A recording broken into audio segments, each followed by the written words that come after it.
नमस्कार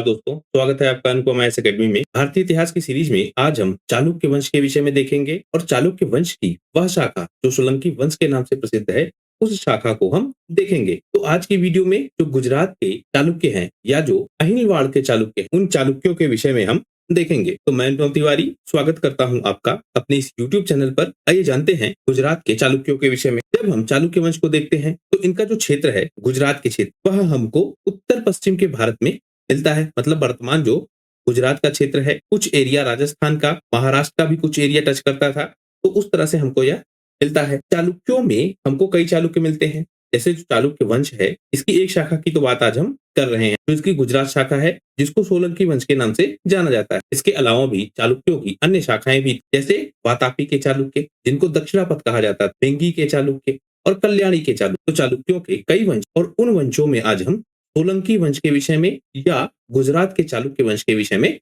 जानेंगे। जो चालुक्य वंश है, इसकी उत्पत्ति के भी अलग अलग सिद्धांत मिलते हैं। देखिए, जितने भी आप प्राचीन वंश पढ़ेंगे, इन प्राचीन वंशों में आपको अलग अलग सिद्धांत मिलेंगे। जैसा हमने पीछे भी देखा है, यह खुद को पीछे से कनेक्ट करने की कोशिश करेंगे कि यह किसी पुराने वंश से संबंधित है, और इतिहासकार जो है वह इनको किसी न किसी जनजाति से कनेक्ट करके दिखाएंगे, खास करके जो पश्चिम के इतिहासकार। तो चालुक्य वंश जो है, इसके विषय में कहा जाता है कि बृहद संहिता में सबसे पहली बार इसका उल्लेख मिलता है और शुलिक नामक जाति यह मिलती है। तो बृहद संहिता में उल्लेखित जो शुलिक जाति है, उसी को चालुक्य वंश माना जाता है। लेकिन जो वीएम स्मिथ हैं, वह इन्हें विदेशी मानते हैं और कहते हैं कि यह चंप जाति से कनेक्टेड है, जो कि गुर्जर प्रतिहारों की एक शाखा से उत्पन्न थे। तो गुर्जर प्रतिहारों की एक शाखा थी, उसी से उत्पन्न चंप जाति थी, और विंसेंट ए स्मिथ चालुक्यों को इसी चंप जाति से कनेक्टेड मानते हैं। जो नीलकंठ शास्त्री हैं, वह कहते हैं कि यह वंश प्रारंभिक रूप से हमको मिलता है और इसका नाम चालुक्य हमको मिलता है या चालुक्य हमको मिलता है। तो नीलकंठ शास्त्री इसे एक पुराना वंश भी मानते हैं और कहते हैं कि जो इनका प्रारंभिक नाम है वह चालुक्य है। तो चालुक्य वंश की उत्पत्ति के कई सिद्धांत हमको मिलते हैं। जो इनकी मुख्य शाखा है, जिसमें हम देखेंगे बादामी अथवा वातापी के चालुक्य, अर्थात जो बीजापुर जिला है वहां के जो चालुक्य हैं, वही इनकी सबसे मुख्य शाखा। अन्य क्षेत्रों में या फिर अभी जैसे हम चर्चा कर रहे हैं गुजरात के चालुक्यों की, तो यह इनकी एक शाखा है। मुख्य शाखा कौन सी है? जो वातापी के चालुक्य हैं, इनको बादामी के चालुक्य, बीजापुर के चालुक्य, इन नामों से भी पुकारा जाता है। और जो आपके ये वातापी के चालुक्य हैं, इन्हीं को प्रारंभिक पश्चिमी चालुक्यों के नाम से भी पुकारा जाता है। इनकी एक शाखा थी वेंगी या पृष्ठपुर में, जिसको पूर्वी चालुक्य के नाम से पुकारते थे। तो आप देखिए, अलग अलग क्षेत्रों में जाकर इनकी शाखाएं स्थापित हो रही हैं और उस क्षेत्र विशेष के नाम पर इनकी जो शाखा होगी उसका नाम हमको मिलेगा। जैसे वेंगी के चालुक्य, अभी हमने देखा अहिलवाड़ के चालुक्य या गुजरात के चालुक्य। तो इस तरह से अलग अलग क्षेत्रों में यह जाकर बस रहे हैं। मूल शाखा आप ध्यान रखिएगा कि जो बीजापुर जिला है, वहां के वातापी चालुक्य, यही इनकी मूल शाखा है। 7वीं सदी के आसपास इन्होंने अपनी स्वतंत्र शाखा स्थापित की। बाद में यह राष्ट्रकूटों के अधीन हो गए। कौन? गुजरात के चालुक्य। और इनकी एक शाखा भी हमको मिलती है जो कल्याणी के चालुक्य के रूप में मिलती है। और जो आपके ये कल्याणी के चालुक्य, इनको पिछले चालुक्य कहा जाता है या पश्चिमी चालुक्य कहा जाता है। देखिए, प्रारंभिक पश्चिमी चालुक्य किसे कहेंगे? वह वातापी के चालुक्यों को कहेंगे। और पिछले चालुक्य किसे कहेंगे?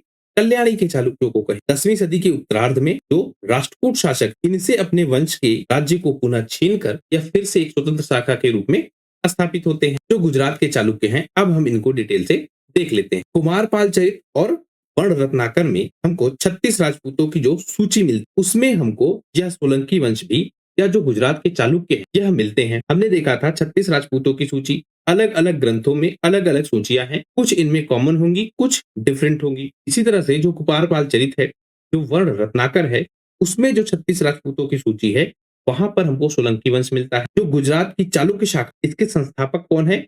मूलराज प्रथम।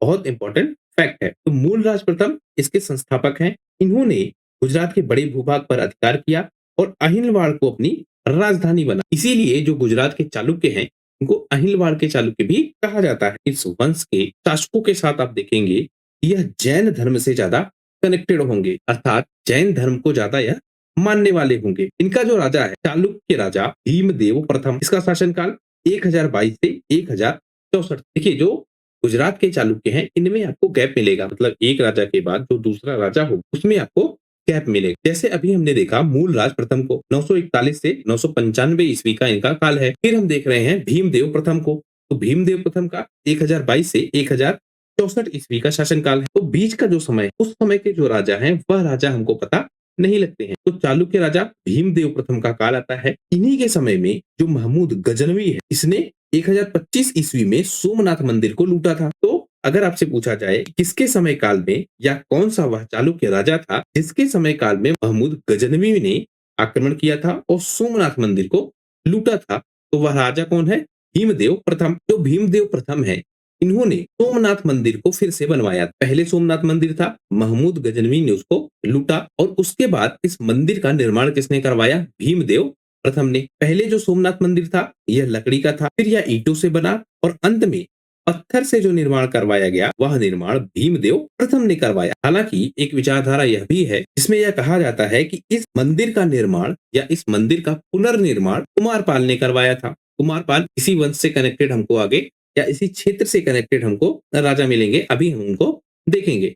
उस सोमनाथ मंदिर के विषय में दो चीज है, या तो भीमदेव प्रथम ने या फिर कुमारपाल ने इसका निर्माण करवाया। इसके बाद राजा मिलते हैं आपको जय सिंह सिद्धराज 1094 से 1143। जो जय सिंह सिद्धराज है, इन्होंने क्या किया, जो परमार शासक है यशोवर्मन, उसको पराजित किया और उसको युद्ध में बंदी बना लिया। इसी यशोवर्मन को इसके पुत्र ने छुड़वाया था। आपको अगर पिछले वीडियोस याद हो तो यशोवर्मन के पुत्र ने अपने पिता को छुड़वाया था और फेमस हुआ। आप कमेंट करके उस पुत्र का नाम बताइए। तो यशोवर्मन को जब पराजित कर दिया, उसके बाद इन्होंने एक उपाधि धारण की जिसे कहते हैं अवंती नाथ। तो अवंती नाथ की उपाधि किसने धारण की? वह व्यक्ति है सिद्धराज। और सिद्धराज किस वंश से कनेक्टेड है? जो चालुक्य वंश है गुजरात का या अहिलवाड़ क्षेत्र का जो चालुक्य वंश है उससे यह कनेक्टेड है। जो सिद्धराज यह विद्वानों का आश्रयदाता है। इसी के समय जो जैन संत हैं या जो जैन आचार्य हैं हेमचंद, वह हमको इनके दरबार में मिलते हैं। यह भी एक फैक्ट है बहुत इंपॉर्टेंट कि किसके दरबार में आपको हेमचंद्र मिलते हैं जो कि जैन धर्म से कनेक्टेड है। तो वह व्यक्ति मिलेगा हमको सिद्धराज। सिद्धराज के विषय में हम एक चीज और भी देखते हैं कि इस व्यक्ति ने एक मस्जिद का भी निर्माण करवाया था और उसके लिए धन भी दान दिया था। और धन कहाँ से दान दिया था? राजकोष से। तो राजनीति के तहत राज्य की जो नीति है उस नीति के तहत एक मस्जिद का भी निर्माण करवाया गया। इससे यह सिद्ध होता है कि जो सिद्धराज का शासनकाल था वह धर्मनिरपेक्ष की तरफ ज्यादा दिखाई देता है, क्योंकि यह जैनों को समर्थन देंगे, यह मस्जिद भी बनवाएंगे और हम देखेंगे कि यह शिव धर्म से या शैव धर्म से भी कनेक्टेड मिलेंगे। इन्होंने जो आबू पर्वत है जहां पर यज्ञ हुआ था, इसकी बात हमने बार बार की है, राजपूत वंश से कनेक्टेड है बहुत ज्यादा। तो आबू पर्वत पर जो मंडल का निर्माण करवाया वह भी सिद्धराज ने करवाया। यह मंडल क्या है? हाथियों पर आरूढ़ अपने 7 पूर्वजों की जो मूर्तियां हैं उसका निर्माण इन्होंने करवाया था, जिसको कहा जा रहा है मंडल। तो मंडल का निर्माण किसने करवाया? सिद्धराज ने। जो सिद्धराज हैं इनके अपना कोई पुत्र नहीं। इसी के कारण हम देखते हैं कि इनका एक मंत्री होता है उदयन और उदयन का पुत्र होता है बाहड़। बाहड़ को यह उत्तराधिकारी नियुक्त करते हैं। अब देखिए चालुक्य वंश से संबंधित जो इतिहास वह इसी वाहड़ के बाद बहुत विवादित हो जाता है, क्योंकि इसके बाद जो राजा बनेगा वह राजा बनेगा कुमारपाल। राजा कैसे बनेगा, इसमें जैन धर्म की बहुत बड़ी भूमिका दिखाई देती है। खास करके जो जैन धर्मगुरु हैं हेमचंद, उनकी बहुत भूमिका मिलती है। कुमारपाल के बारे में बहुत सारी घटनाएं हैं, बहुत सारे काव्य हैं जिनमें जो इनके राजा बनने का क्रम वह बहुत विस्तृत रूप से बताया गया है। यह राज्य से भाग जाते हैं, इनको सिद्धराज नहीं चाहते हैं कि यह राजा बने, राज्य से जाते हैं बाहर, फिर लौट कर आते हैं। तो बहुत सारे घटनाक्रम है। कुल मिलाकर आप सिर्फ इतना याद रखिए कि कुमारपाल राजा बनते हैं। इसके बाद सिद्धराज के बाद राजा बनाया किसको जाना था? वह व्यक्ति था वाहड़। तो वाहड़ को राजा बनाया जाना था, लेकिन कुमारपाल राजा बनते हैं। कुमारपाल जब राजा बनते हैं तो अपने शासन के आरंभ में ही यह अरोड़ोराज चौहान विक्रम सिंह, परमार तथा मारवा के शासक बल्लाल इनके आक्रमणों को विफल कर देते हैं और अपनी योग्यता को प्रमाणित कर देते हैं। जो हेमचंद्र है, जो जैन आचार्य हैं, यही सबसे ज्यादा प्रमुख भूमिका में मिलते हैं जब कुमारपाल को राजा बना। कहते हैं कि कुमारपाल को राजा बनाए जाने के हेमचंद्र की ही सबसे बड़ी भूमिका थी और यह कनेक्टेड किससे है? जैन धर्म से। और हेमचंद्र ने ही कुमारपाल को जैन धर्म की शिक्षा दी थी या जैन धर्म में दीक्षित किया था, जिसके बाद इन्होंने परमहंस की उपाधि धारण कर ली। अब देखिए हेमचंद से यह शिक्षा ले रहे हैं तो जाहिर सी बात है जैन धर्म की परंपराओं को यह मानेंगे या जैन धर्म से जो कनेक्टेड चीजें हैं उनको यह सामाजिक नियम के रूप में स्थापित करेंगे। तो जो जैन परंपरा है वह मानती है कि कुमारपाल ने अपने साम्राज्य में ऐसे नियम कानून बनाए जिससे पशु हत्या, मद्यपान, दूध कीड़ा अर्थात जुआ खेलना, इन सब पर प्रतिबंध लगा दिया गया। तो जो आप देखिए, ये जो आपका पशु हत्या वाला कॉन्सेप्ट, यह जैन धर्म में बहुत टफ रूप में आपको मिलता है। जैसे जैन जो संत होते हैं, आपने अगर ध्यान दिया हो तो वह अपने मुख पर भी कपड़ा लगा के रखते हैं। यह कृषि को करना भी ठीक नहीं मानते हैं, पशुओं से दूध निकालना भी ठीक नहीं मानते हैं, और कपड़ा लगाते हैं मुंह पे इसलिए कि जब ये चले तो इनके मुख में कोई जीव जंतु ना चला जाए, कोई मच्छर, कोई कीट, कोई पतंगा। तो उस लेवल तक यह पशु हत्या के खिलाफ। इसी परंपरा के तहत जो कुमारपाल है,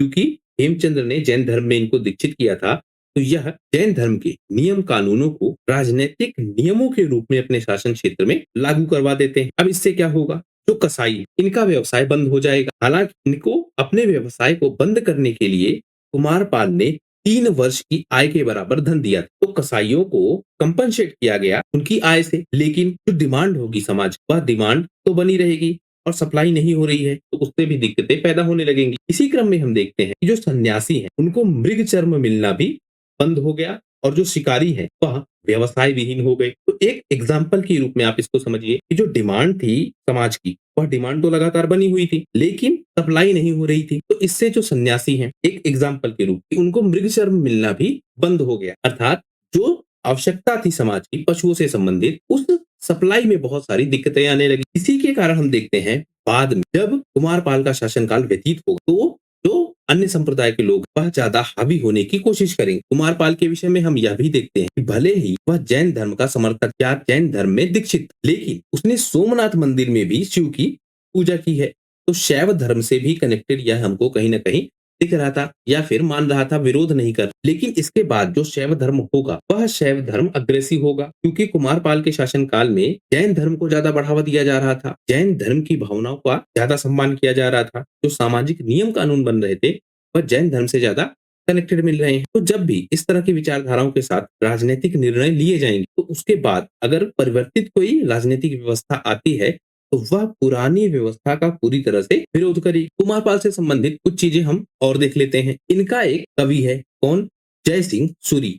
इसने एक ग्रंथ लिखा है जिसका नाम है कुमारपाल चरित। तो यह भी एक इंपॉर्टेंट फैक्ट है, इसे आप ध्यान रखिएगा कि कुमारपाल चरित किसने लिखा है? जय सिंह सूरी ने लिखा है। कुमारपाल के बाद जो इनका उत्तराधिकारी, वह हमको मिलता है अजयपाल। 1172 से 1176 का इसका शासनकाल हमको मिलता है। इसके समय हम देखते हैं कि जो जैन धर्म के लोग हैं और जो शैव धर्म के लोग, इनके मध्य गृह युद्ध आरंभ हो जाता है। हमने कुमारपाल के शासनकाल में देखा कि किस तरह से जैन धर्म से संबंधित नियम कानून बन रहे थे। उसी के बाद जब कुमारपाल का शासनकाल समाप्त होगा, अजयपाल का शासनकाल आएगा। तो अजयपाल उतने ढंग से समाज को कंट्रोल नहीं कर पाता है, या राजनीतिक व्यवस्था को उस लेवल पर कंट्रोल नहीं कर पाता है जिस लेवल पर कंट्रोल कुमारपाल कर रहा है। तो अब दिक्कत क्या आएगी कि जो शैव धर्म के लोग हैं, क्या आक्रामक होंगे, जैन धर्म के साथ इनका गृह युद्ध आरंभ होगा। तो यह व्यवस्था हम देख पाते हैं। इसी के कारण हम देखते हैं कि बहुत सारे जैन मंदिरों को नष्ट कर दिया गया। इसके बाद राजा बनता है मूलराज द्वितीय, 1176 से 1178। यह अजयराज मृत्यु के बाद राजा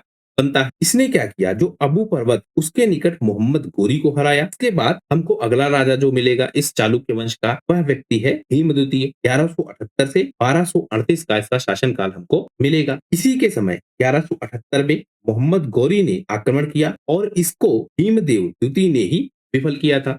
तो भीमदेव द्वितीय ने मोहम्मद गौरी के आक्रमण को विफल किया था, कब? 1178 में। लेकिन बाद में हम देखते हैं 1197 में जब आता है गुलाम वंश का राजा, या गुलाम वंश का उत्तराधिकारी कुतुबुद्दीन ऐबक। इसने क्या किया, गुजरात पर आक्रमण किया और अहिनवाड़ पर अधिकार कर लिया। इस तरह से हम देखते हैं कि जो चालुक्य वंश था, उस चालुक्य वंश पर गुलाम वंश का शासन क्षेत्र स्थापित हो जाता है। तो चालुक्य वंश से संबंधित बहुत कम प्रश्न पूछे जाते हैं, और इन्हीं टॉपिक्स से या इन्हीं फैक्ट से प्रश्न पूछा जाएगा, इस बात की पूरी संभावना है। आप 2-3 चीजें ध्यान रखिएगा। एक, चालुक्य वंश की कई सारी शाखाएं हैं। एक शाखा है गुजरात की। कुमारपाल के विषय में जरूर ध्यान रखिएगा, बहुत इंपॉर्टेंट है कुमारपाल। और हेमचंद्र के विषय में ध्यान रखिएगा, कुमारपाल चरित के विषय में ध्यान रखिएगा, जयसिंह ने लिखा है इसको। और कुतुबुद्दीन ऐबक अंत में आक्रमण करता है किस पर? गुजरात पर या अहिलवाड़ क्षेत्र पर, और चालुक्य वंश के स्थान पर गुलाम वंश की शासन व्यवस्था स्थापित करता है। आशा करता हूं इस वीडियो में आपकी परीक्षा के लिए कुछ उपयोगी तथ्य मिले होंगे। अगर वीडियो आपको पसंद आया है, प्लीज शेयर कीजिए अपने दोस्तों के साथ, सब्सक्राइब कीजिए इस चैनल को। आपका हमसे जुड़ने के लिए बहुत बहुत धन्यवाद। आपका दिन शुभ हो।